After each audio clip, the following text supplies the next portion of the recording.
Good evening. Thank you all for joining us for our Spring SSALA event. My name is Laura Gottlieb, and I'm a parent from Windward School, currently serving as the speaker coordinator for the SSALA Advisory Board. This evening's presentation is being recorded and will be accessible after the event on the SSALA website, salaspeakers.org. The chat feature will be disabled for this event. After the presentation, we will have a short question and answer period. You can submit your questions to the Q&A if you wish to do so. However, please note that you must actively select the private setting in the Q&A feature if you do not want the whole audience to see your question. Please be sure to consider this before submitting a question. Before I introduce this evening's speaker, I'd like to take this opportunity to sincerely thank the other SSALA Advisory Board members. This evening would not be possible without the help and support of Jill Carmel from Harvard Westlake, Janine Kay from Brentwood, and Susan Kresnicka from Viewpoint. I also want to thank the other SSALA representatives from our other member schools, from Archer, Buckley, Crossroads, Geffen, Marlboro, New Roads, Oakwood, and Sinai Akiva for continuing to promote all of our events. If your school is not part of SSALA, we would love to have you join us. Please contact us by reaching out on our website, salaspeakers.org. Our guest this evening, Julie Lythcott-Haims, is an acclaimed writer and former dean of students at Stanford University. She is the New York Times bestselling author of the book, How to Raise an Adult, which led to her popular TED Talk on this subject. Her latest book, Your Turn, How to Be an Adult, is a response to her first book and speaks directly to young adults. As the former dean of students at Stanford, Julie had a front row seat to students' first forays into adulthood and the parenting strategies that help students either thrive or struggle. You know, we provide our kids a great secondary school education and fill their lives with extracurricular activities, all in the hope that they get into a top-notch university, which will lead to a fulfilling career and ultimately a happy adult life. But amidst the education and extracurriculars, have we truly prepared our children for adulthood? Do they have the basic life skills? Can they make decisions for themselves? Can they acknowledge and learn from their mistakes? Can they cope with the inherent ups and downs of adult life? Written with tremendous wisdom, honesty, and humor, How to Raise an Adult should be on every parent's bookshelf. We encourage you to buy a copy of How to Raise an Adult for you, and Your Turn, How to Be an Adult for your children at your local bookshop.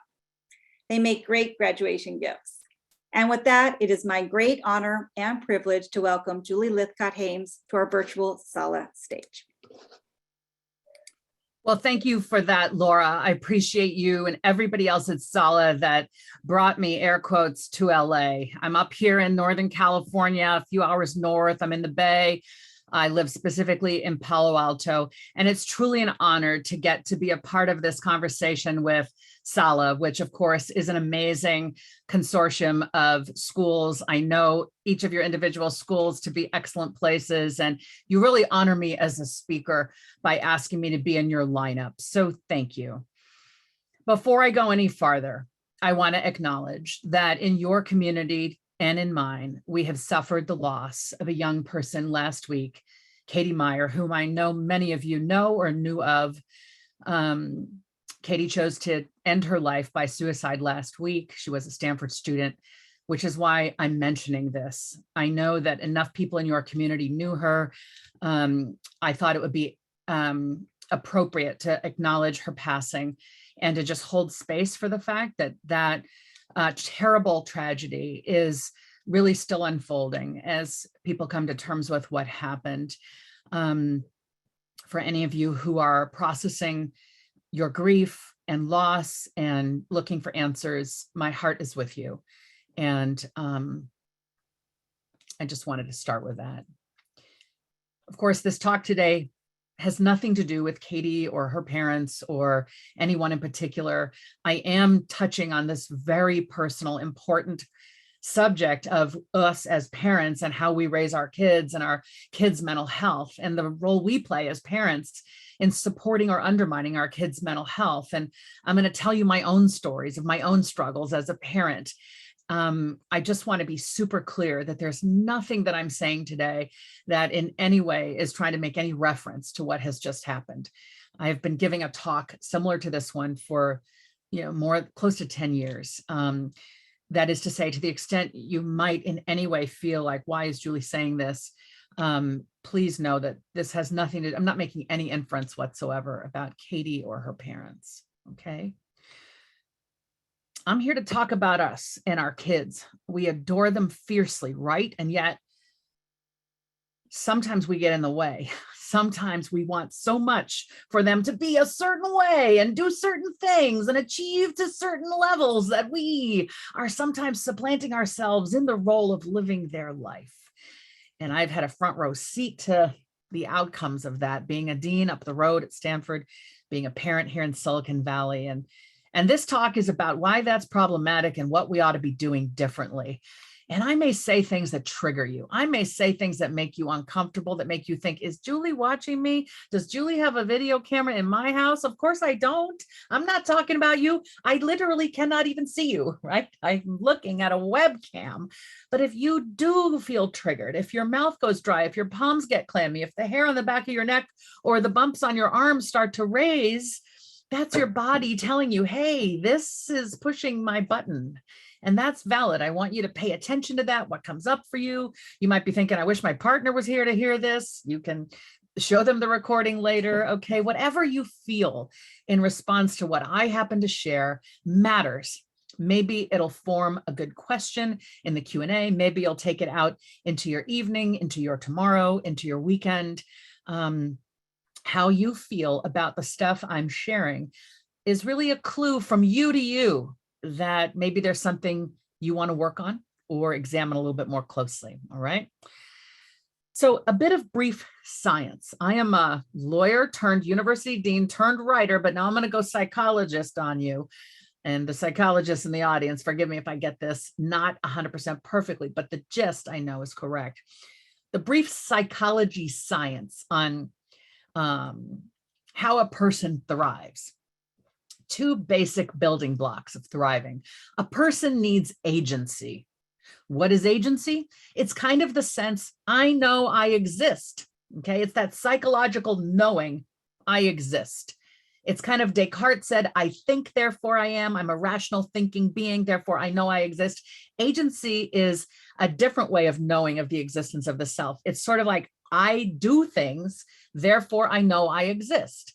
Agency is a sense of I can do stuff, not I'm amazing or I'm the most amazing, but simply I can make things happen. I act, I behave, there is a result or an outcome. Agency, sense of I can.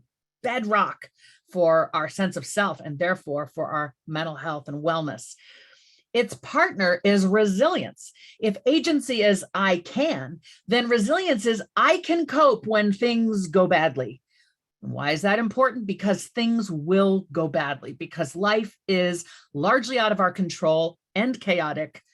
Recent years have really underscored that, but it's always been true. So as humans, we need to know, hey, I can cope, which means I am strong in the face of challenge. I have a thicker skin. I can get back up when I've been knocked down. And in the act of getting back up, strengthen myself and better prepare myself for next time. So these twin foundations of our wellness and capacity to be and move forward in our lives as humans, agency and resilience. Why am I mentioning this? Because in this American milieu of the last 20 to 25 years, we have been all about so helping our kids, so lovingly involved in doing so many of the things that kids used to have to figure out for themselves, that we've started to undermine their agency. I can, because our help tells them, yeah, you can't, but I'll do it for you. And it undermines their resilience because we make sure the bad thing never happens so they don't ever have the chance to stand back up on their own, so they don't get that psychological strength. So overparenting, whether in the form of very protective, always need to watch, always need to know, bubble wrap you, or fierce direction, which is you will be a doctor, you will be a brain surgeon, you will be a financier, you will be a tennis star, or the concierge parent that just wants to take care of every little thing. Whatever type we are of overparent, now you can be one type, two types, or all three types. These behaviors, though well-intended, and I know, folks, we bring in our full heart to this parenting thing. We are trying our best, but these behaviors in the aggregate can undermine, because we're essentially doing too much of the thinking, too much of the planning, too much of the looking out and problem solving and coping for our kids, instead of letting them have the life experiences that will enable them to do it for themselves. All right. So what happens is overparenting is a factor correlated with poor mental health in kids. It's not the cause of poor mental health in kids, but it can contribute to poor mental health in kids. And too much these days, we want our kids to major in a certain thing, go to a certain college, have a certain career. And I'm here with all the credentials I've got to say, it's not about that. It's about health and wellness. We want our kids happy and healthy. And we think those things come when they go to brand name school that we're proud to splash across the back of our car in a bumper sticker. No. Health and happiness, these are internally driven things, okay? Internally derived things. We want healthy and happy kids, trust me. And you're going to hear some of my stories about how I learned that the hard way.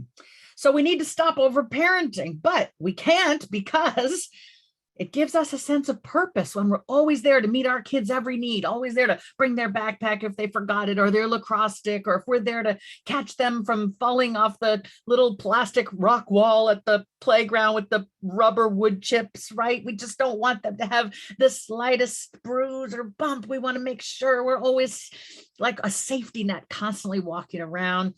It gives us a sense of, I did this, I'm involved, I'm a good parent, right? We have started scolding people for not showing up at every practice, right? When we were Gen Xers, I'm Gen X, we grew up, our parents didn't even come to our games, let alone, I mean, maybe our championship, but now we got to go to every practice. It's like, to be a good parent is to show up and constantly attend to the life of your child. It gives us a sense of purpose. So it's hard to just pull back, because then who am I? If I'm not doing everything for my kids, do I exist? And our kids' accomplishments have become a way to boost our own ego. Our own sense of self is sort of inflated when we can say, look what I did for my kid. Like, look how amazing my kid meaning, look at me. My kid is almost the trophy, the proof that I'm amazing, right? But we need to stop doing this, because it harms our kids. And how do I know? Well, I've lived it as a parent here in Palo Alto. And I've watched it as a dean at Stanford University. And what I was seeing as a dean was what every administrator was seeing around the country. It was not a Stanford thing. I just happened to be working there when I observed this national phenomenon. And now that I've known you for, 12 minutes, I feel safe telling you a few of my stories, personal stories. But first, I want to tell you what I saw as a dean in a nutshell. So as the dean of first years, of freshmen, I was a job I held for 10 years. I had 17,000 of them over the 10 years. My job was to give a damn about them. My job was to care fiercely about the student on this journey. And I mean that. My job was to care about the student, not what their parents wanted, not what their extended family wanted, not what the whole ethnic community wanted, but the kid in my office. And I would ask some questions that boil down to, who are you, kid? Not like, who are you to be here, but like, tell me about yourself, kid. What do you know to be true about yourself so far? What are you good at? What do you love? What do you think you might want to make out of this one wild and precious life, as the late poet Mary Oliver put it? This was the early 2000s when I was beginning in this role, and we were having parents showing up on our campus to do the things we thought the college students should do, or be able to try to do at least. Parents wanted to register their child for class. I need their password. I need to register them. I can't give you their password. You're a third party. I'm not a third party. I'm his mom. Okay, mom. Well, even though you've registered him all the way through high school, it's time for him to learn how to register for his own classes. Parents who wanted to argue with a chemistry teacher because they were not happy with the grade. Part of me wanted to sick the parents on the chemistry teacher just to see what kind of sparks could fly. Parents who wanted to get involved if the roommates weren't getting along. Parents who wanted to know, okay, my kid's going abroad to another country. When are you going to have a parent orientation session for study abroad? And all of these things were quite unusual. People used to laugh when I told these things, but it's so common now that people are like, yeah, I need my kid's passport. I need to argue with the professors. I need to solve their roommate problems. And I definitely need the overseas orientation. But I remember when it was new and absurd because it was such a departure from what we reasonably expected a college student could handle. Like you handled that stuff, and I did too back in the day. The kids who were subjected to the first play date, mid-1980s, became the first kids to come to college late 1990s, with parents still arranging every aspect of their lives. Very interesting. And I found myself thinking as I watched these young people constantly interacting with parents, and when the smartphone arrived, that just made it so much easier because then parents knew how to text. They couldn't text when it was just flip phones. Parents couldn't. Right. So all of this contact, all of this constant contact, what should I do? How should I do it? Parents saying, how was class? Do you need anything else? Like just being attended like an A-list celebrity. And I found myself thinking, watching these students, like, when are you going to yearn to do things for yourself, kid? And what's going to happen to you and all of us as a society if you don't? I found myself worrying, what's shaping the way you dream? I found myself wondering, have you ever made a choice, kid? Have they let you make a choice? Or are you just incredibly good at doing what you're told? I would give talks on this subject at orientation, at Parents Weekend, at Admit Weekend, whenever they let me out to talk to people at a podium. I would deliver this message to parents. Trust your kid. Trust us. Now please leave. And I never was, of course, dismissive. And I always tried to be warm and funny. But the truth is, I knew that our students could be in the Marines or the Army or the Navy or the Air Force. But here they were instead on a very well-resourced campus with a whole lot of safety net features. And I thought, if parents don't feel they can let their kid try and maybe flounder here, when will it happen? Because after they leave here, they're going to go out in the real world, which has fewer safety nets and higher expectations. So I was encouraging parents to trust that in these years of becoming their adult selves, it will be ugly and imperfect, and they will flail and flounder and fumble. I call these life's beautiful F words. These are life's greatest teachers, and we can't just constantly do for our kids because they'll be chronologically grown and don't know how to do anything. Okay, so I would give these talks. I worried that we would have a generation of young people, full-fledged humans, ostensibly, chronologically adult, who hadn't filled out forms, chosen classes, solved routine problems, dealt with bureaucracy, engaged authority to express their needs, but also behave respectfully, learned to do stuff, to compromise and cope on their own. So that was my work as dean, caring like heck for my students, really rooting for them to do the hard work of life, to forge the self and develop that agency and that resilience and that sense of why they're here on the planet, what they wanted to do with this one wild and precious life. Now I'm also a mom, as it turns out. I've got now, I'll tell you, they're 22 and 20, my kids Sawyer and Avery, son Sawyer, daughter Avery. And so they're tiny, being born as I'm in this job, okay? So I'm raising my kids, I'm in Silicon Valley, and I'm doing, or trying to do, air quotes, everything right. So now we're gonna pivot to some personal stories. In my neck of the woods, if you want your kid to get their rightful start in life, you got to get them into Bing Nursery School, okay? Bing is Stanford's nursery school. It's the place where the psychology faculty study toddlers, okay? You know the marshmallow test that's been written up? It's about sort of delayed gratification. That was done at Bing, okay? They watch the kids through one-way mirrors, and they give them games, which are really experiments. I mean, Bing is, you want your kid to go to Bing if you live where I do. And I know there are equivalents of that where you are. So you get what I'm talking about. Some of you are like, yeah, okay. So I gave birth to Sawyer. I had a C-section in the hospital 5 days. We're finally going home. And my husband, Dan, is driving and I'm in the back seat with infant Sawyer. And we finally get to our house, which is about 25 minutes away from Stanford Hospital, which is where I delivered because I mean, it couldn't hurt, right? Can you imagine the essay? I took my first breath on the Stanford campus. I could already see my son's narrative unfolding. So my husband pulls into our driveway and he's getting out and coming around to get Sawyer from the baby car seat. And I say, honey, actually and I'm just had a C-section, okay? And we're back at home for the first time. And I said, honey, actually, could you go into the house, go to my desk? On my desk is a stack of papers. And about 2/3 of the way down the stack is an application for Bing Nursery School. I already had the app, y'all. I'd filled it out, but Bing requires a name and a birth date, which we only had now. Bing doesn't let you apply when your kid is only in your mind. Well, now we had a kid. So I said, honey, get the application. We need to fill out the rest. Sawyer George, Lythcott-Haims, 6/15/99. We need to get back in the car, drive back to Stanford because we have to turn in his application. Because y'all, he was already 5 days old. I didn't want to ruin his future by getting that application in on Monday. So Sawyer got into Bing. Thank you. Thank you. And his baby sister, Avery, 2 years younger, got into Bing as well.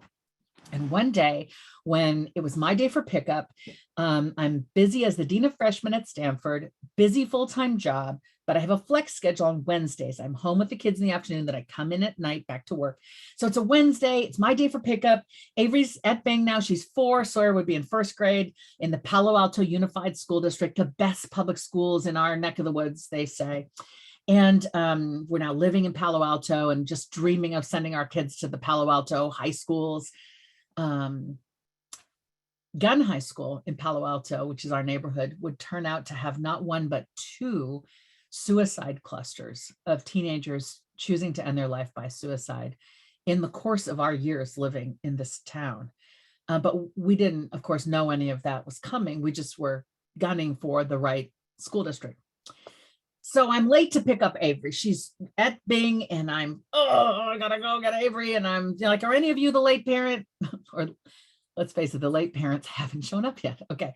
So I drive my car over to the side of campus that has Bing. I find a parking spot. I slam the door. I race up to the front door of the nursery school where I'm stopped by the nursery school teacher with her nursery school voice. She says, Julie, how are you? And I'm thinking, I'm stressed out of my mind, but I didn't say that. Who says that? I said, great, how are you? She said, great. Do you have time to look at what Avery did in nursery school today? And I'm thinking, no, I don't have time. I'm late. But who says that? I said, sure. So I walk in behind the teacher and I see Avery, and I'm not last, thank goodness. And I hug and kiss my sweet baby girl. And we follow the teacher over to this round table in the corner of the room where she's laid out all of Avery's art from that day. About 12 watercolors on little white canvases about this big. This is a simulation. I did this, not Avery. Okay. She's done a bunch of these, 12 of them. And the teacher's trying to tell me I didn't want to just put these in her backpack because I want you to know we've been educating 2 to 5-year-olds for 35 years, and we rarely see this kind of artistic maturity in somebody so young. And I was nodding and smiling and trying to act like I cared.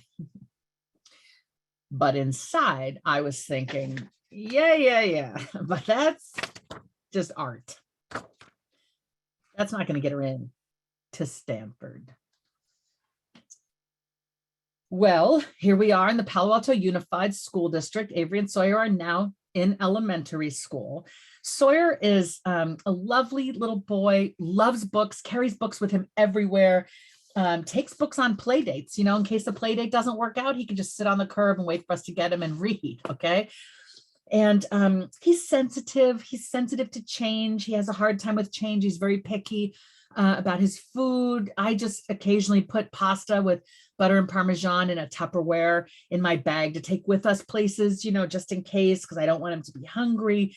He gets a diagnosis of ADHD and a little bit of anxiety in the 4th grade, but he's so smart. These things are not a barrier. He's doing really well. and just a really good, kind kid. Avery is also a good and kind kid, super smart, a dancer. She's doing ballet, she sings, she draws, she paints, she acts, she excels at it all. Sawyer seems more academically focused. Like he can talk about science and he can talk about, ideas. And Avery doesn't seem to have that focus. She's just this art person. When the kids are 8 and 10, I'm in my 7th year as Dean of Freshmen.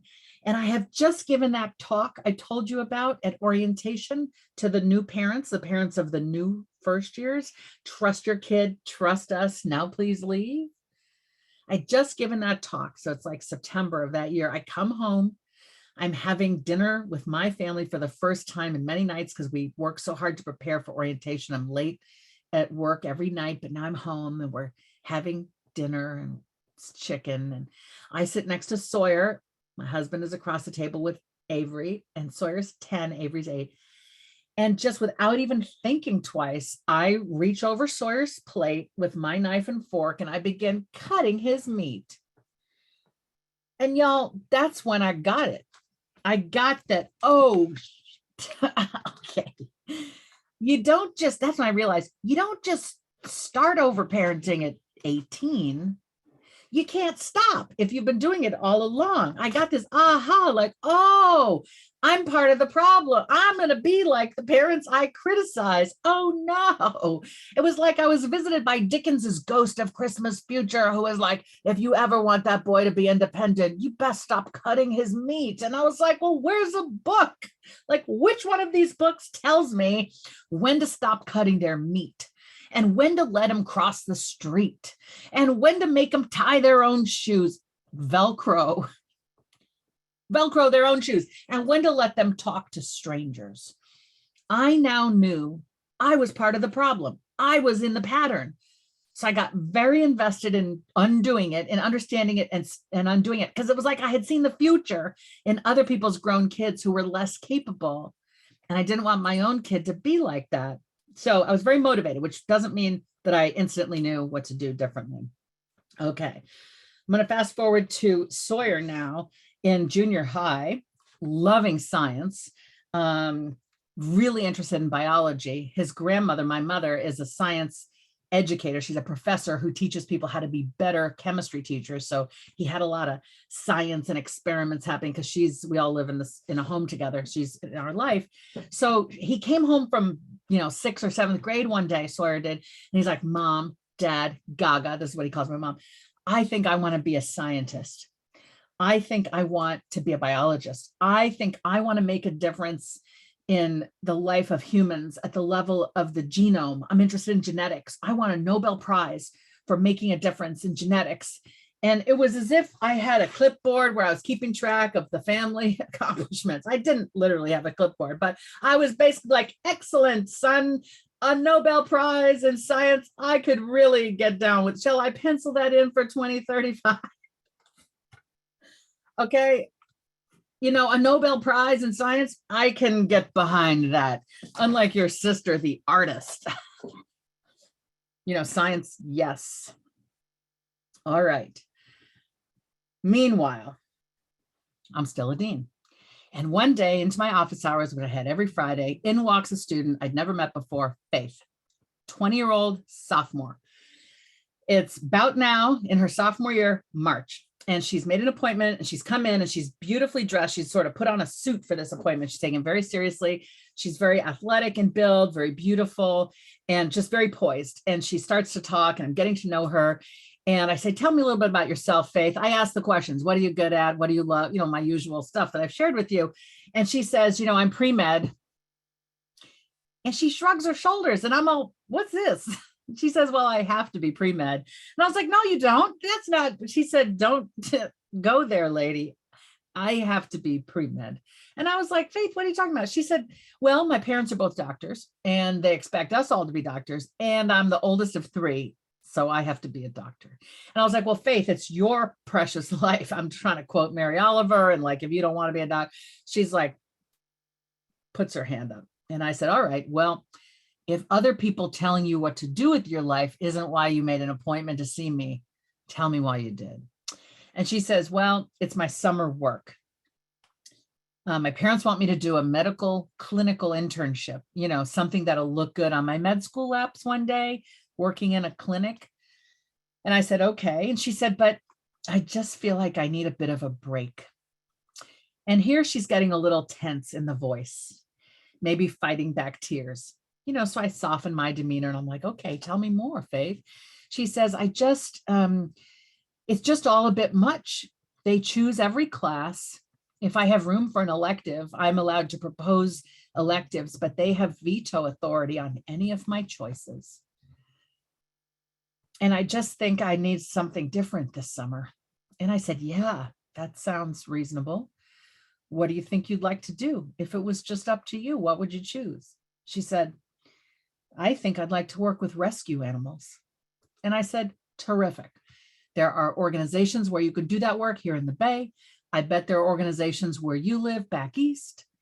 Faith, what would it take to broach the subject with your folks? At this, her voice fills with tears, with her eyes fill with tears. And she's trying not to let them spill. She's trying to hold it together. So I lean in and I say, Faith, how are you doing? And she said, I have a 4.0. Do you think that's what I was asking my student?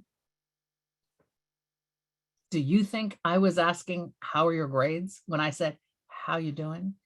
No, I was asking, are you okay? I was signaling, I care. I was maybe even signaling, I'm concerned. But at this point in her life, as a 20-year-old sophomore at a private university called Stanford, Faith was accustomed to knowing how she was doing as a function of her GPA. I have a 4.0, a perfect GPA equals I'm great. So I put on my growth mindset hat and I said, wow, Faith, you must be working incredibly hard. Good for you. Most people don't have a 4.0 here, let alone in the pre-med curriculum. You must feel proud, and rightly so, kid. And here she shrugged her shoulders again. And she said, I just hope as long as I do as they say, that maybe they'll go easier on my younger brother and sister. Y'all, this was so many years ago, and I still get chills from the memory of being in the presence of this 20-year-old, beautiful, accomplished, extraordinary, miserable, wounded person. Still, it moves me. That day in my office, I was moved for a different reason. I realized to my horror and shame that one day my baby girl might say, when she's on a campus, when she's a college student and she's trying to figure out what to do for the summer, what to major in, and she goes to meet with a dean or an advisor, and they ask her, who are you, kid? What are you good at? What do you love? I realized that I was looking at a grown-up version of Avery in Faith. I realized that day that my baby girl would say, well, I was good at art, but my parents wouldn't take it seriously. I still cry. That day, I became more able to see, accept, and love the child I have instead of the child I thought she would be. I'm not proud of this story, although I'm glad for the learning, but I'm telling you this in case you need to hear it. All right, now Sawyer, sophomore, Gunn High School, rigorous, one of the best public high schools in the land, 15 years old, sophomore at Gunn, fall, 5 hours of homework a night. He's taking honors chem, which is his passion, right? Science, honors chem, algebra 2 trig, fast lane, designed to lead to the right calculus, designed to lead to the intergalactic math in college, honors English, honors history, you get the point. All the classes, the right track, doing very well. 5 hours of homework. I told you he has ADHD.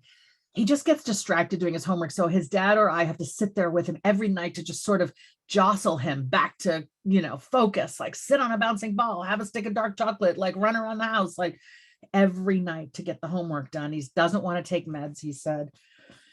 And we're getting worried because he doesn't have any time to read. And this kid, I've told you he loves reading. All he does is read books. He does his work. He reads books. Has good friends. He does no sports or no activities. He just thinks, and he's an intellectual, and he doesn't have time. He's not carrying books around. He's not reading for pleasure. He's not reading at lunch. He's not reading at snack. He's not reading it, trying to read at dinner, And the joy that has animated my son since I first met him upon his birth, the curiosity, the joy, it's like draining out of him. He's coming to breakfast with red eyes. He's holding his head up like this at breakfast. He just looks so beaten down, and we're working with him on how to restructure his homework so they can make it more efficient, and telling him to talk to his teachers to figure out, like, it's like a puzzle he's putting together wrong, all the homework. And we think if he can just figure out the right way to assemble the homework, he can do it. Y'all, it was October of his sophomore year, and we watched this happen for 1 week, 2 weeks, 3 weeks. He's doing homework on the weekends just to keep his head above the rising water. It is now November, and all I can think is, what are we doing? How are we going to survive this week? Because I feel like I'm in it with him.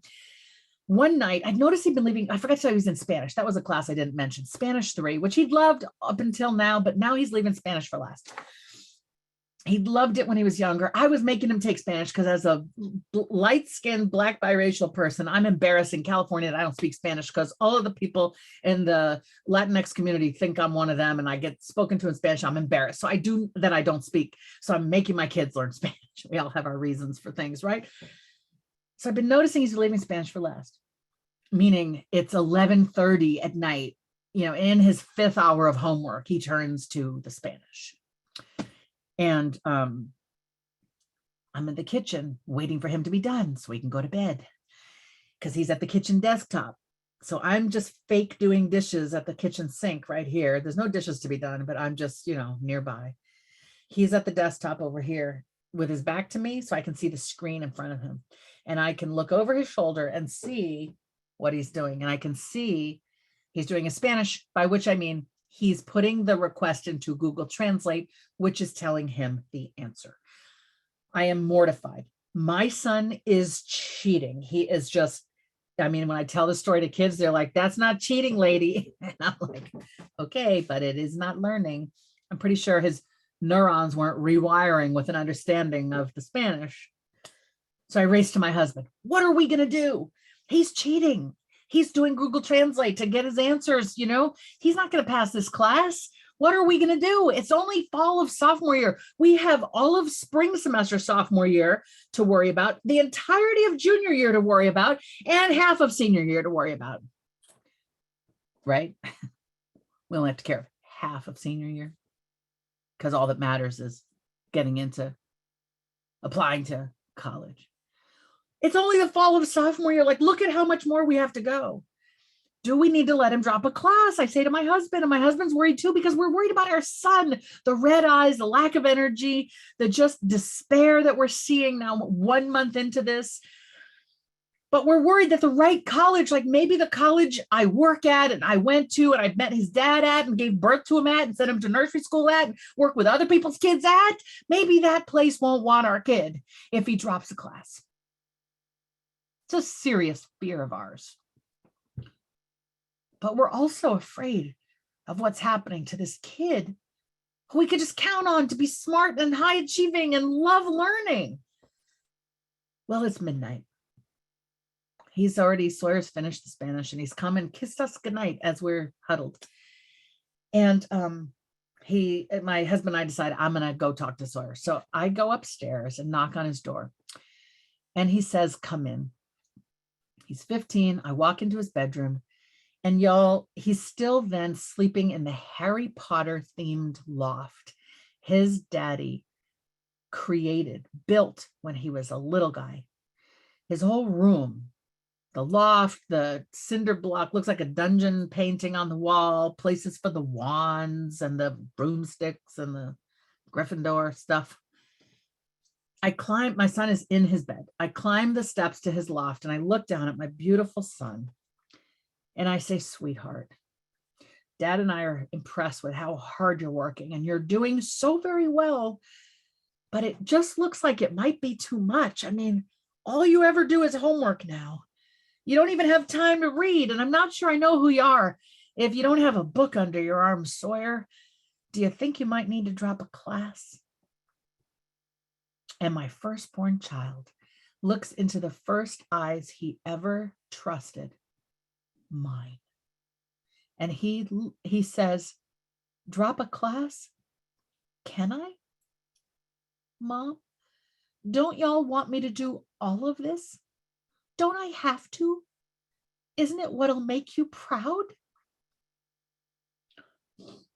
Well, you know me. By now, you know me. In my head, I was thinking, we bought this house here so you could go to this school and take all of these classes and do very, very well. But I didn't say that. Instead, I looked down at Sawyer and I said, sweetheart, in some theoretical universe, yes, we wanted you to have access to all of this opportunity. But what matters more than any of that is you. And it looks like you're struggling. You might even be suffering. Do you think you might need to drop a class? And at this, his eyes, which had been dull for weeks, brightened halfway. And he said, I'll think about it. Well, the next day at breakfast, he came down with a book under his arm, which I took as a really good sign. And he said, Mom, I think I might need to drop a class. And I think it might need to be Spanish. And I said, yeah, I thought the Spanish might be part of the problem, son. But by now I had stopped cutting his meat, right? So I wasn't going to be the one to solve the Spanish. I didn't know if you could drop. What's the deadline? How do you drop? But I role played with him how he might talk with his guidance counselor, who very predictably said, oh, you can't drop Spanish 3. Why? Because colleges want to see it. Sawyer said back something like, you know what, colleges want to see language proficiency, and I bet I won't impress them with the D I'm likely to pull off. And if I drop the Spanish, I can focus on the honors chem that I love, and the algebra 2 trig and the fancy English and the fancy history, etc. And Sawyer dropped Spanish. And we got our son back. And we thought that was the entire solution, but it turns out it was not. When it came time to engage the college process, Sawyer would not engage. He was this highly achieved student, and I was excited for all that awaited him at college. I know college. I've been to college. I am working at a college, right? I keep telling him, you're such a smart kid. College is going to be an intellectual playground for you. But he said to me and his dad, I'm afraid I won't be successful in the real world. And we would say, what are you talking about? Are you kidding? You're amazing.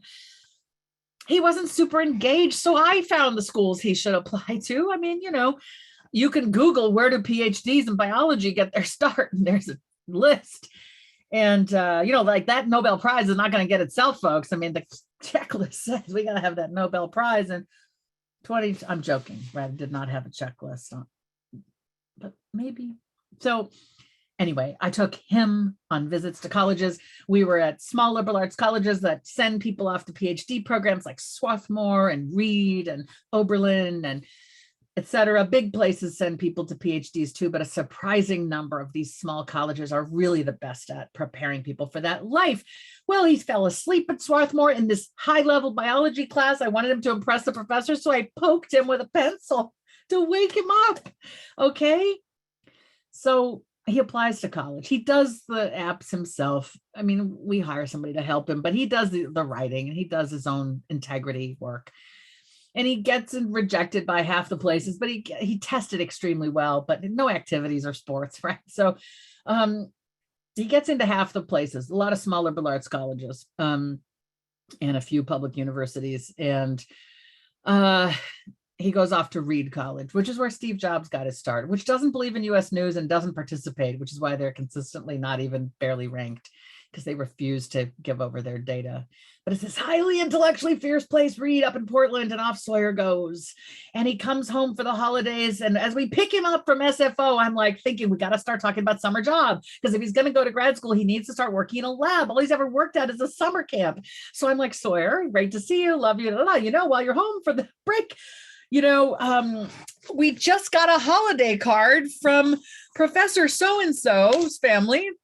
Got this holiday card, like it's literally a card that says Professor so-and-so in his biology lab at Stanford is, loves his work and loves working with students. I mean, the holiday card practically is begging us to have Sawyer apply to go work with this friend. I'm like, I know people at the university who have labs. Like, I can do this for you, but I know I shouldn't do it. You have to do it. He's like, okay, Mom, I hope I wasn't that animated. I think I was like half that energy with him. He was like, okay, Mom, thanks. I'll keep it in mind. I think I might want to work at the summer camp again this summer. And I'm like, no, not the summer camp. Well, Sawyer's journey at Reed ended after 2 years. He had a downward spiral, A's and B's, B's and C's, C's and D's, and then 2 D's and an F. His ADHD and his anxiety got into a dance to take Sawyer down, and they did, and he floundered. And I'm going to hold that for a sec. Meanwhile, Avery, senior year, no ADHD or anxiety as far as we know, excelling at the utmost highest levels, very organized, very type A, very always gets everything done. Okay, still very much a dancer, an actor, a singer. It's the start of her senior year, and she's got her schedule, and it comes back, and she's like, oh no, I have 2 study halls. And I was like, okay, that's not going to be all right. She's like, what are you talking about? I was like, well, the college you're trying to get to is not going to like this 2 study halls. And she's like, Mom, believe me, I have looked at the course catalog. There isn't a single other thing available this term that I want to take. And I was like, Avery, you need to take another class. Like, go through the class schedule, like find a class, Avery. You need another class, another academic class. And she's like, Mom, this will give me more time to do my homework because I'm performing every night for much of the fall. And I'm like, Avery, take another class. And she's like, Mom, are you telling me that I should just find some random class to take because some college wants to see that? And I'm like, yes. I said that, y'all. I had already written and published this book telling other people not to do that, but I was so caught up in the frenzy, I said it anyway. All right. Sawyer came home at the end of Avery's senior year of high school, which was Sawyer's sophomore year of college. He's coming home to take a year off. He has not gone back to college since. My husband and I decided we better read up on ADHD. We hadn't really understood it. We thought we got it, but we didn't really ever read about it. So we bought about 5 books and we round robined them. Like, he would read a book and send it and share it with me. I'd read it and share it with him. We were just sort of sharing the books and flagging them up, like learning about ADHD and anxiety. And Sawyer came home for the summer and he saw the books on his dad's desk. And he said, Mom, I saw the books on Dad's desk, and my heart just leapt to hear. And he said, because I thought he was going to be angry or embarrassed that we were like studying him. And instead he said, with a smile, Mom, thank you for trying to understand who I am. I never thought I wasn't understanding who he was. I never intended to not try to understand my son. Here's an update. My daughter, Avery, is an artist. My daughter, Avery, is an artist. She is a junior in college back east. She's got a major in cultural anthropology and dance. She's doing paid internships in the arts. My son, Sawyer, left college after 2 years, fell into a major depression, serious. And then the pandemic came and he came home to us and got great therapy. And we got into great family therapy where we worked on our way of being with him and tried to work on being appropriately involved in his life, neither pushing him from behind nor dragging him from the front, but respectfully, lovingly to the side to watch and be near him on his journey, but not to be so close that we were preventing him from doing his own walking. Sawyer is a full-time employee in the Palo Alto Unified, supporting elementary schoolers who have special needs. They love him.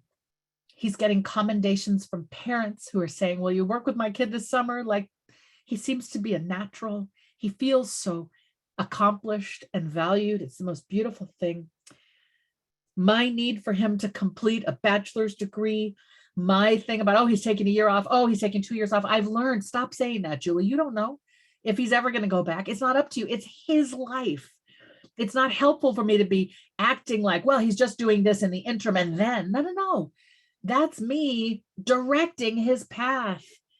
That's me not seeing him for who he is and what he needs now. He's in charge of that. And I'm learning to be the parent who can support that day in and day out. Why did I not accept Avery as an artist and push her to take one more class, just any class, because colleges? Why did I need to push my son toward a PhD and refuse to see his ADHD and anxiety?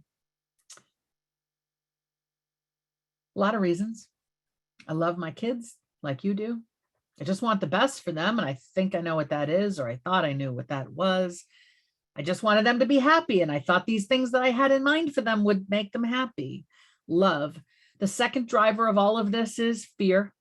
The 21st century looks to be like a you know what show. It's chaotic and unpredictable. And if they're going to get ahead in all of this uncertainty when the robots and AI are threatening to take over our jobs, they're going to need these skills, right? We're afraid. We feel like we have to do everything for them to set them up for success. And love and fear, the third reason I do this, and maybe you can relate to, is ego. I need to be able to tell people what my kids are up to and have their eyes pop open wide with awe, like, wow, your kids are amazing, i.e. Julie, you're amazing. I want that bumper sticker for the back of my car to prove to all the drivers behind me how awesome I am, right? I mean, my kid is, right? Another fear of my own discomfort. I told you I put pasta with butter and Parmesan cheese in my bag occasionally so Sawyer could take it with him to places that were serving him sausage or, hummus, things he wouldn't eat. I didn't want him to be unhappy. I tiptoed around his other sensitivities, like his fear of new things and change, because I could not handle his discomfort. I thought this was loving, but new research out of Yale in the last couple of years says, nope. When we over accommodate a kid's fear, like we curate their environment so they never have to experience it, it's basically like we're saying that fear is so valid, we're going to make sure you never experience it because it would be a disaster. We're not supposed to do that. I didn't know that until very recently. So what the hell are we supposed to do? You may be wondering. Right. So I have 7 things for you. 1. Prepare for your demise. Or put differently, our job as parents is to put ourselves out of a job because one day we'll be gone. Put differently, parent for tomorrow instead of for today. You can make it happen today, but you need your kid to be able to do it tomorrow. So you have to parent for tomorrow. Forget college and career for 1 second and focus on competency and confidence, which are built by doing stuff. There's a 4-step method for teaching any kid any skill. First, you do it for them, then you do it with them, then you watch them do it, and then they can do it. Think about driving a car. First, you do it for them. They're an infant in the car seat in the back.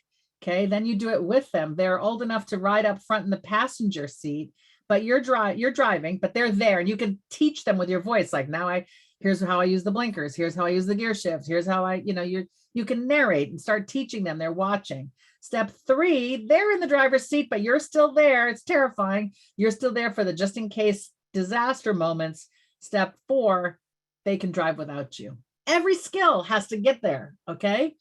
We're stuck in steps 1, doing it for steps 2. They're with us, but they're not doing any of the cognitive, analytical reasoning work, okay? We are wiping their bottoms too long. We are Velcroing their shoes too long. We're holding their hands too long. We're bathing them too long. We are waking them up too long, bringing them their stuff too long, filling out forms too long, making appointments, having the tough conversations with the teachers and the coaches, doing their homework. Nobody here, but people at other schools near y'all are doing their kids' homework. Of course you can do all of these things better than your kid. I know that. You're the grown-up. Duh. We are all much more capable. We're supposed to provide opportunities for our kids to learn through trial and error how to do everything. Okay? Pick 3 things you want to teach your kid to do now. I don't care whether 8, 11, 15, 18, or 25. Okay? Think about 3 things that you want to start to teach them. You don't go from step 1 to step 4, without skipping these 2 steps. Okay? That would be cruel. That would be cold turkey, neglect. You've got to teach them step 2. You've got to watch for the just in case step 3, and then they can do it. Okay. That's advice number 1.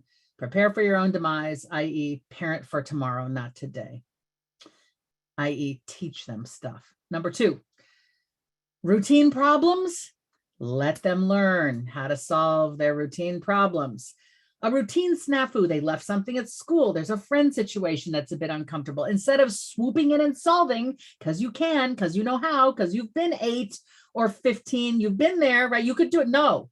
Instead of swooping in and solving, you want to empathize and empower. Empathy is that compassionate, oh, I'm sorry that happened. That must not feel very good. It sounds like you're really upset. Are you okay? I love you. Just kind language that holds space for whatever has happened, without any fixing.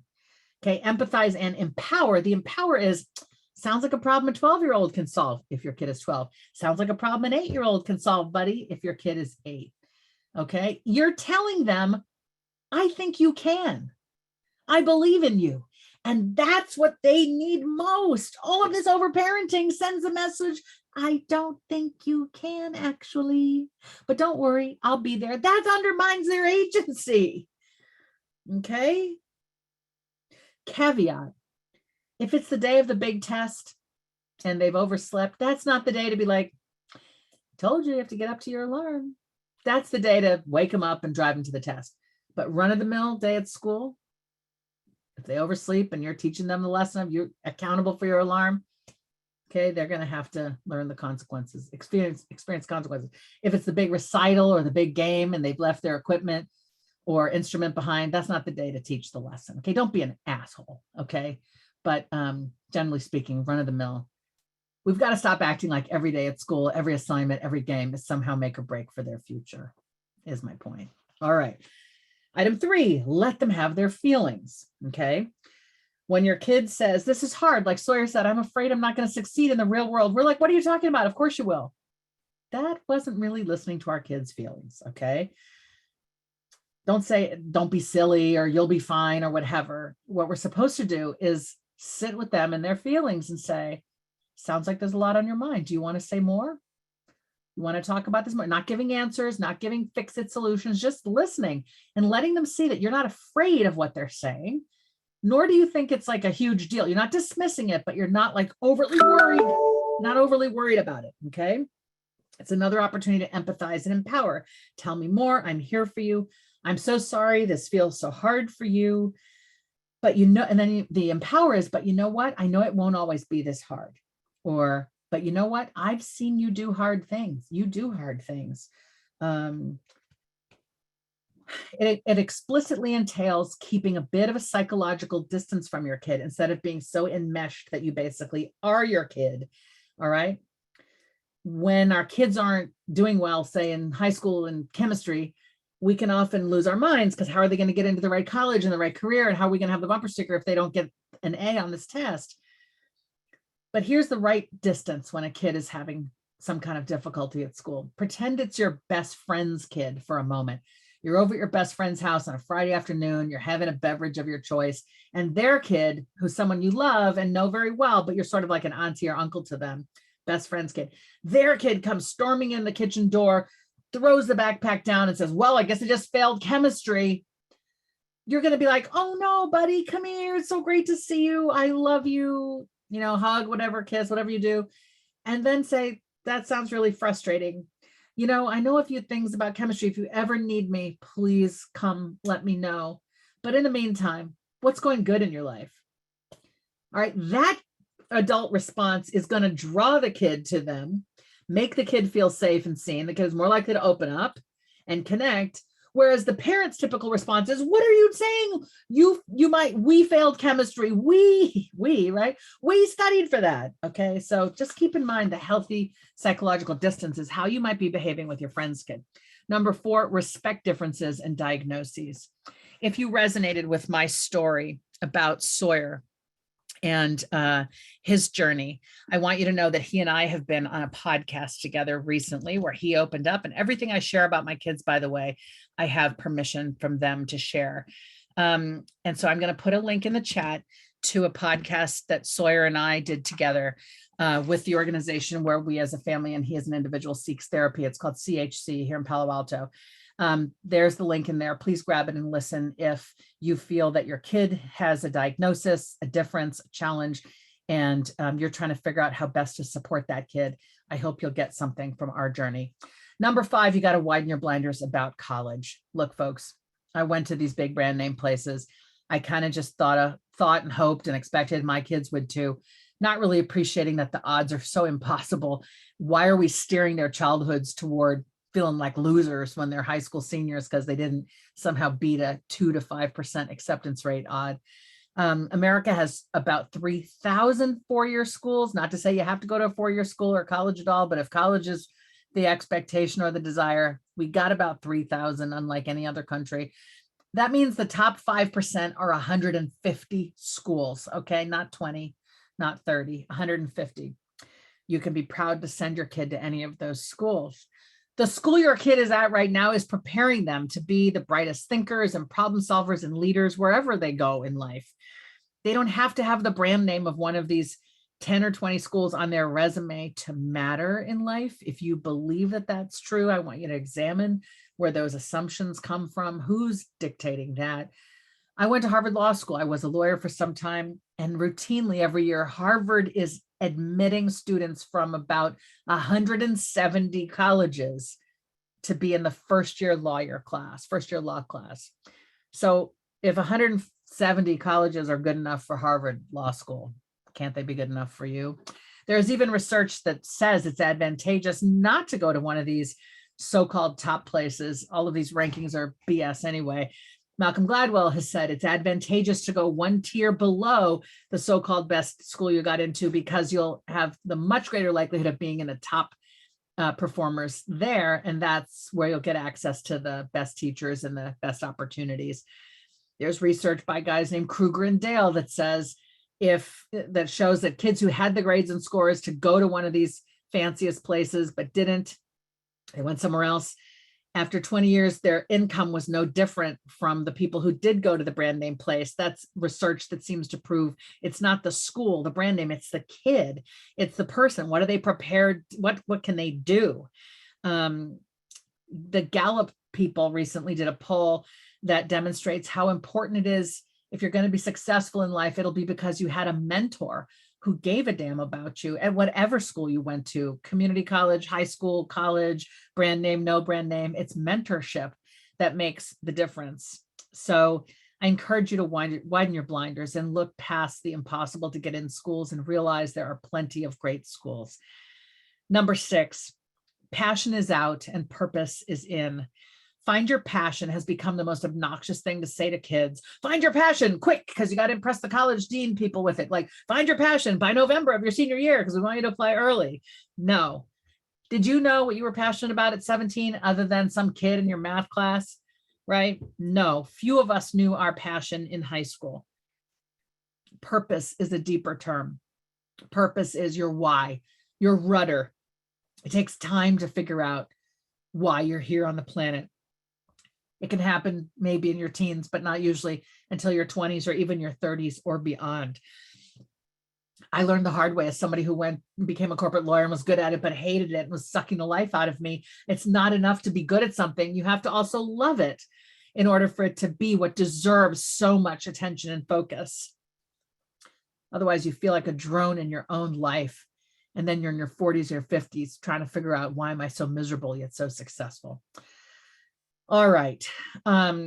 So helping our kids develop a sense of their purpose over time by trying things, by iterating, by getting data on themselves and in the world and pivoting accordingly. And number 7, stay humble.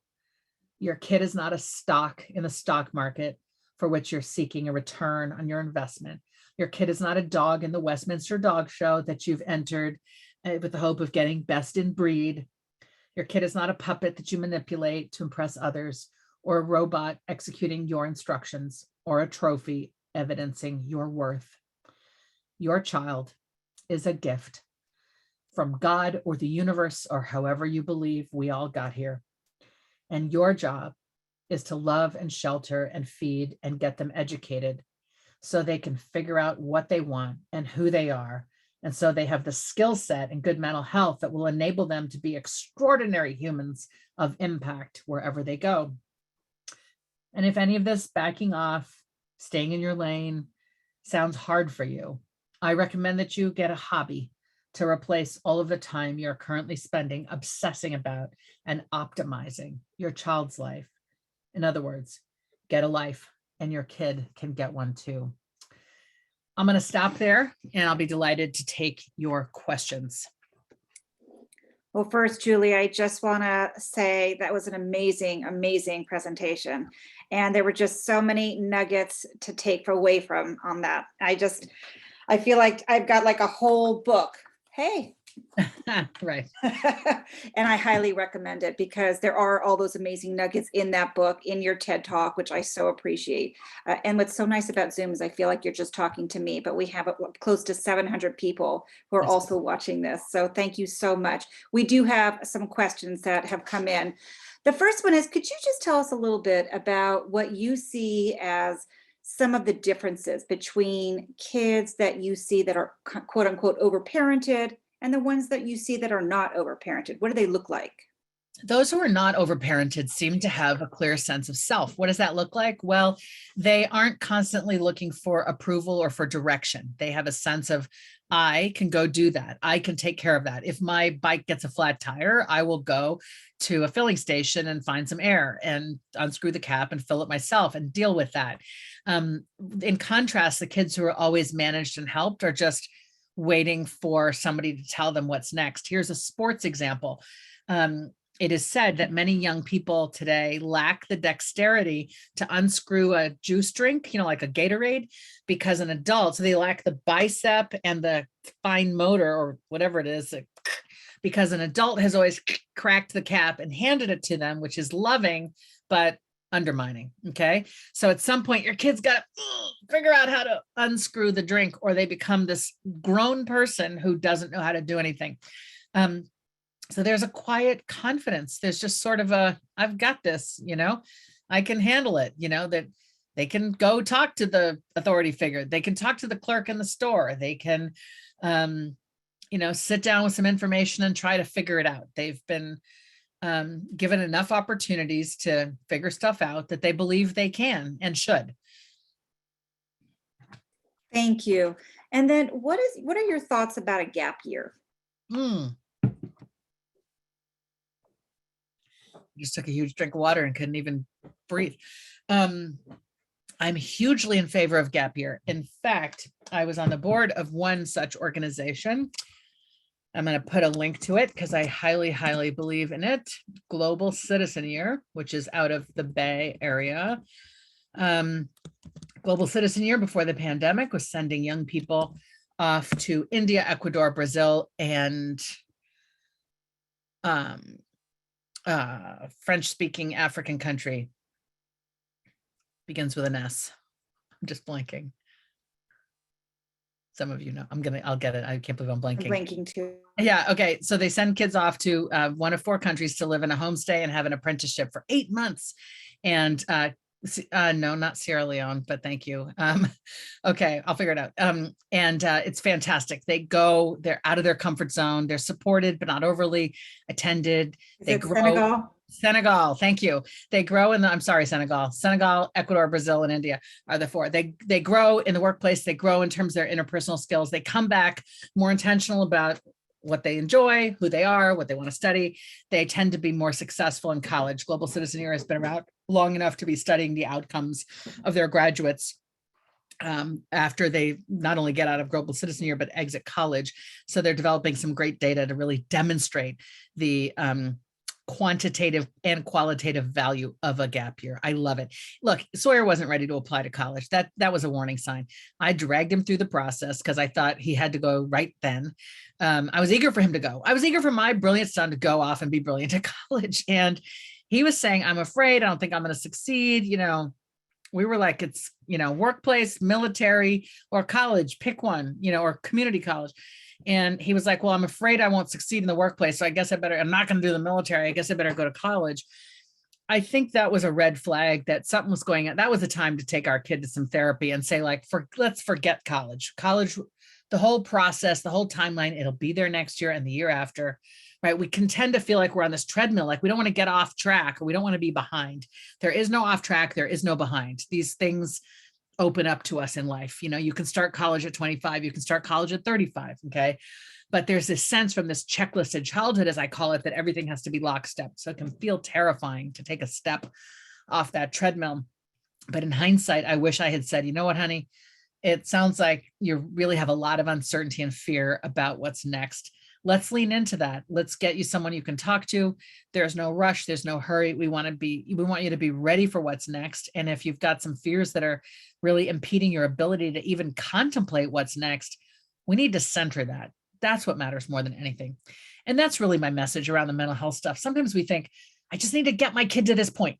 If I could just get them to X university, then it'll be fine. No, that is not going to be the solution. If you have not attended to the learning difference, the mental health challenge, the whatever it is, the identity issues along the way, they will center themselves. They will rise up and demand everybody's attention. So what we want to be, and frankly, parents of kids with significant special needs learn this sooner than parents of kids developing typically. It's like if your kid has always been this, typically developing, highly accomplished person, you're like, and this is what's next, and this is what's next. You haven't hit a roadblock. But when those of us who raising kids with special needs or learning differences, it's like we realize, okay, we have to respect the uniqueness of this child. Maybe they're not going to be what I had in mind. That's okay. I want to support them in being as capable as they are at being who they want to be.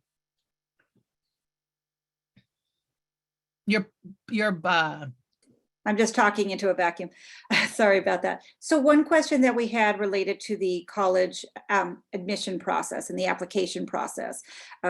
Somebody had asked the question about, do you think that the construct of the college application process and the elite high schools is creating this sort of frenzy in our kids? And doesn't it seem that in a way they're making us feel like we have to push our kids in this sort of direction, this pressure cooker, if you will? 100%. I appreciate the question. When I worked at a university, I couldn't see that the universities were complicit in it. I was such a university person. I was like, those silly parents, what are they doing? And then once I left, which was 10 years ago, I was like, oh, I see that if the universities and colleges would signal differently, then parents might feel they could behave differently. They say, we want you to take the hardest classes and do extremely well in all of them. Great. Some kids can do that and not lose their minds. If your kid can't, then you don't want that college. Okay. We just have to stop letting some college dictate how we raise our children, dictate family life. I know people who've in your neck of the woods, SoCal, my neck of the woods, Bay Area, New York, etc., who have said, this isn't working for our family. We're going to Bozeman. We're going to Wyoming. We're going to Omaha, whatever, some other place that is less obsessed with childhood as an arms race. There are those places. I'm not saying you got to move from LA. I know you're not going to move, but I am saying when you get that gut feeling that the environment is detrimental to your kid and you're just sort of like, but we're going to stick it out because this is a really good school. Like, what are you doing? Childhood is not a time to be poisoning your child. Okay. Childhood is a time to be nurturing and nourishing your child. And there are environments where you are. And if you're at any of these schools, you probably have the means to be making privileged choices about where your kid can thrive. Forget US News and World Report. Forget the peers at the Soul Cycle or the country club or the beach or the golf course or whatever it is you socialize with people, Starbucks. We're going to be like, oh, where's so-and-so going to school? And you're going to, right? Everyone, oh, I'm so excited when they're going to the right college. And then they're like, oh, when the kid's going to a lesser ranked school, stop it. We need to all reset this, okay?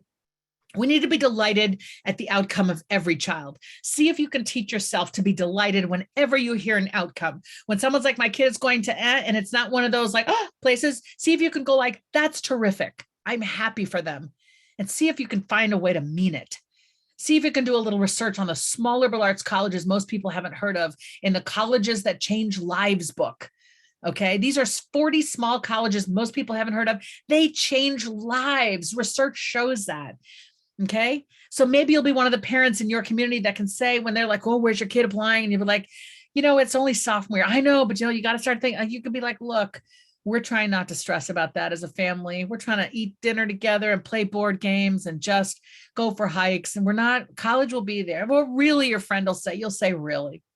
And then you'll put a little wry smile on your face and you'll say, but I'd love it if he'd apply to St. Olave's. And they'll say, what? And you'll say, yes, St. Olave's in Minnesota, one of the best small liberal colleges this country has to offer, or maybe Carleton, also in Minnesota, top producer of Rhodes Scholars. Wouldn't it be great for just start sharing names of colleges no one has heard of and watch your community start to broaden its horizons. Yes, the colleges are in part to blame, but we don't have to let those colleges dictate our lives. I love that. Thank you so much. That's such a great answer to that. Speaking about Sawyer, and you'd mentioned, I believe, that he has ADHD. So we had a question that asked, how would you balance needing a kid who has difficulty finishing basic tasks, who maybe has trouble with focusing, having them arrive on time, all those kinds of things without overparenting? Yeah. It's a strange chicken and egg situation, y'all. There is research that correlates over-involved parenting with higher rates of executive function difficulties. I'm sorry, you can tell my own brain is getting tired because I'm having trouble coming up with the right words. It's been a long day. So it becomes chicken and egg, right? So, well, I have to help with the executive function because he doesn't have it. Well, but my helping with it means he's not developing it. So it sort of becomes this, how can I stop? And which is not to say we're causing it, but our obsession with, well, they got to be able to do this now and do this next and so on. They may not be developmentally ready and the system is pushing them. So we've got to be the one to, manage it and handle it because the kid has ADD. I would say this, I'm not an expert on the subject. I'm simply a parent of a 22-year-old with ADHD. And I think my greatest lesson is stop, listen, and learn from the experts. I would engage a therapist who specializes in learning differences. I would engage the age-appropriate resources around teaching your kid some strategies. They're going to have this diagnosis for their life, most likely, but they will come up with ways to design their way forward. And it takes a long time to learn that. So you've got to kind of take a deep breath. Okay, he's got ADHD. Things are harder. Learn about it. I recommend the books written by Ned Hallowell. When I mentioned the books that Dan and I read, Driven to Distraction, Answers to Distraction, and Delivered from Distraction are 3 books by Ned Hallowell that you can see we flagged up, learned a lot. In short, it's like, if your kid has a bad knee, you're not going to be like, yeah, but we need to get him to win this race. You're going to be like, all right, it's got a bad knee. What can he do? What does he like to do? How can we reframe things to support this kid in being who they are? We didn't take the diagnosis seriously enough until it had really become a disaster in his life. Thank you. In your TED Talk, you mentioned a lot about chores and the need and the importance of chores, along with love and the need for love, and how those 2 elements, if given that, your kid's going to make it okay. Yeah. Who knew? I knew love was important, but I did not know chores were important. Here I was steering my kids toward college experience at a highly selective place, just trying to curate their every moment, make life easy. And then I learned about the Harvard Grant Study. That's the longest longitudinal study of humans that's ever been conducted. They started it decades ago. And so it followed these guys from their 20s until they passed away, whenever that was. So for some, it's like 7 decades of life. And what they want, it's a zillion findings have come out of this study, but one of them is those who turn out to have been successful professionally did chores as a child or had a part-time job in high school. What I take from that is that chores, part-time job, teaches you to pitch in, be useful, develop a work ethic, develop the clear understanding that work is required, and it is not always fun or rewarding, right? There's grunt work, there's, unpleasant tasks to be done, and you are not immune. A work ethic serves them incredibly well in the workplace. They become young adults who are like, how can I help? I'll take care of that. Ooh, that's a mess. Can I help you figure this out? Instead of like assuming someone else will always handle it, which doesn't go over well with a boss. So chores turn out to be super important. They also build a sense of belonging to the family, as Micheline Duclef has recently written about. I'm searching my bookshelf for her book. It's one of my favorites. It's called Hunt, Gather, Parent by Micheline Duclef, who's an NPR reporter. And she writes about how chores give you like a family membership card. Figuratively speaking, it's like, I know I belong to this family because I'm expected to pitch in. And when I do pitch in, I'm appreciated, and we all contribute to the whole. So chores are pretty magical. I would never skimp on chores, just like I would never skimp on bedtime or dinner. We can think like, no, but it's the AP, junior year, like they don't have to do any chores.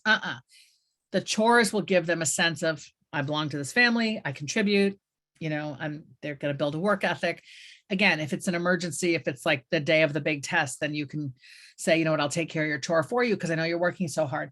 But as in the main, these are things they should be expected to do. And love seems obvious. So my TED Talk focuses on chores and love and says it's not about the brand name of the school and this and that. It's that they go to its chores and love. But what is love? Love, by which I mean unconditional love, is the knowledge we all want that we are appreciated and cherished and accepted as we are, not when we excel or when we win or when we get admitted, but simply today in our regular, imperfect, whatever self, to know that our loved ones love us as we are, not as a function of anything, simply because we exist.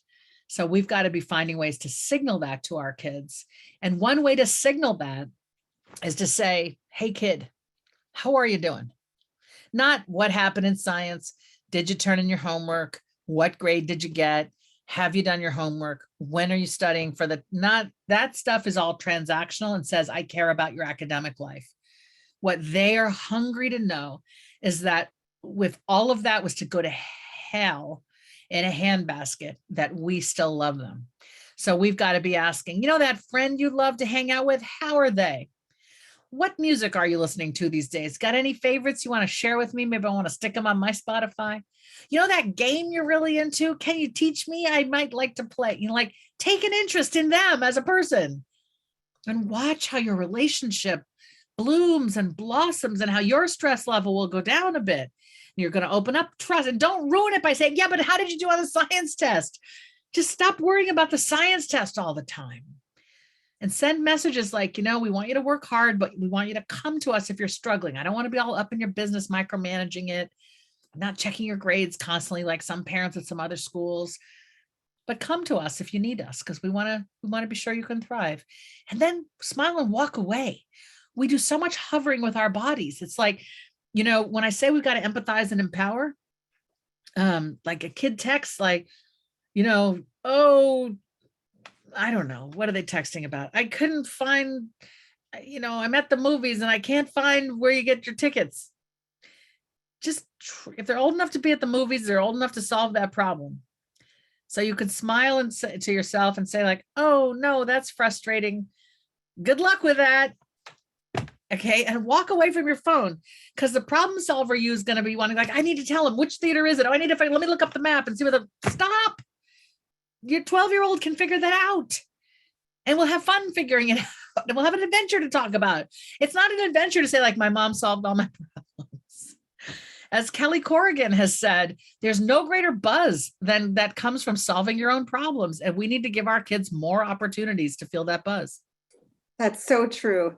Julie, I cannot thank you enough. It's so hard over Zoom because you can't see all the accolades. You can't hear all the praise, but I want you to know that we are getting flooded. And speaking of love, we love you. We love you. Thank you so much, Julie. That was unbelievable. Right back at you. And I just want to ask you really quickly before all our parents leave, tomorrow we have an amazing student event with Julie. Julie, can you whet our appetites a little? Tell us what you're going to talk about with our kids. Absolutely. So this is the talk based on the companion to How to Raise an Adult is Your Turn. Okay. Your Turn, How to Be an Adult, is a compassionate beckoning to young adults to want to lead their adult life. I'm going to talk about, now you may not want me to say this, right? But I'm going to tell them what I know, which is there is no one right path. There is only the path that's right for you, that it's not on anyone else to tell you who you are, what to study, what to do with your life, or who to love. That there's no such thing as perfection, but that you're really here to learn and grow, which is going to include screwing up on your path to like figuring stuff out. Themes like that. I, will lean into how stressful life is and talk about what really matters is their human relationships. That at the end of the day, humans are a social species and we need each other to thrive, which is why the pandemic has been so hard. But seems to be we're emerging out of that. And more than anything, what we should all be prioritizing is delicious, juicy time with each other, just hanging out and being human, stuff like that. So hopefully it'll be good, and hopefully they'll ask good questions. They may, here's the thing, they may come away from that needing to talk to you. Often, if I'm in a school or school district or consortium, I speak to the kids and then the parents. And after I've talked to the kids, they tell their parents, come listen to this lady when she talks to the parents the next night. Well, with SSALA, I'm doing the reverse, right? So it may be after tomorrow night, I'll be like, if you need to talk to your parents, here's my advice. And I'll give them advice on how to approach you about whatever it is, whether it's academics or how busy they are or their identity or what have you. I'm going to lay out some steps to prepare for a mature, successful conversation. If your kid comes to you and wants to have a conversation, try your darndest to do what I did in my stories when I buttoned my lip, when I had something going on in my mind, but I knew I shouldn't say it, like, listen, try to actively listen, say, thank you for sharing, like, we love you, like, let's talk. Try not to be defensive. Try not to say, yes, I know, but we know you're so good at this. We know you've always, it's not your life. If your teenager is coming to you and wants to engage, that is gold. Do not fritter it away. Okay, work on your own self-regulation and your own breathing. Sit on your hands, put a smile on your face, and just keep reminding yourself, this is my precious child opening up to me. I want to keep this channel open. So I need to nod and listen and repeat back what they're saying and say, am I hearing you correctly? I want to be sure. Is there more you want to tell me? Do you have advice for me? Are there things you'd like me to do differently? How can I support you? Like, these are all the things. Again, if this was your best friend's kid or some kid you were mentoring or your niece or nephew, you'd be curious and interested in supporting them. You wouldn't have the parental like, okay.